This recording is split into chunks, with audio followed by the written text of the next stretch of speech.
ایک وقت کی بات ہے کہ ایک دن جنگل کی گہرائیوں میں ایک چھوٹا سا چوہا رہتا تھا جو کہ بہت ہی شیطان تھا۔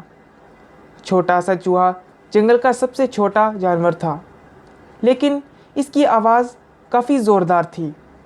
اس کا دل بڑا نیک تھا اور وہ دوسرے جانوروں کی مدد کرنے میں خوشی خوشی لگا رہتا۔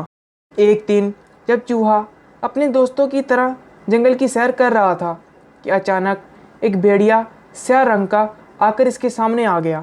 چوہے کو بڑا ڈر لگا اور وہ جھک کر بھیڑیے کے سامنے کہنے لگا، جناب کیا بات ہے، خیر تو ہے؟ بھیڑیا چھوٹے چوہے کو دیکھ کر حیران ہوا اور پوچھا، تو کون ہے؟ بڑا بھیڑیا چھوٹے چوہے کو چک چک کر دیکھتا رہا اور پھر کہتا ہے، تو چھوٹا سا تو ہے۔ چھوٹے سے چوہے نے زبردست جواب دیا اور زور سے کہا، میں چھوٹا ہوں لیکن میرے پاس ایک زبردست خبر ہے۔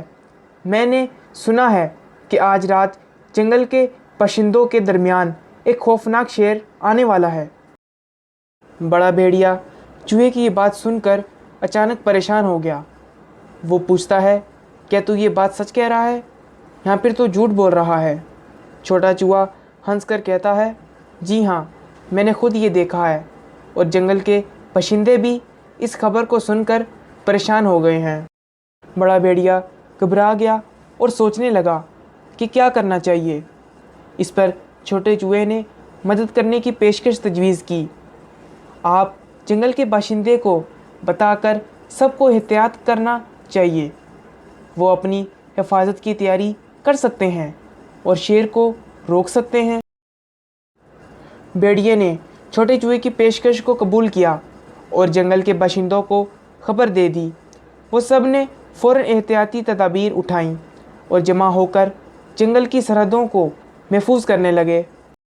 رات کے وقت جب شیر آ کر جنگل کی طرف بڑھ رہا تھا، وہ دیکھتا ہے کہ جنگل کے باشندے تیاری کر کے انتظار کر رہے ہیں۔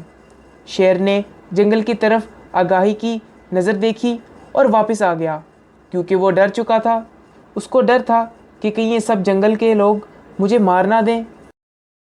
اور اس طریقے سے چھوٹے سے چوہے اور ایک بھیڑیے نے پورے جنگل کی حفاظت کی اور جنگل کو شیر کے شر سے بچا لیا، جس کی وجہ سے جنگل کے سارے جانور ان دونوں سے بہت خوش تھے اور اب چوہے اور بھیڑیے کی دوستی بہت پکی ہو چکی تھی۔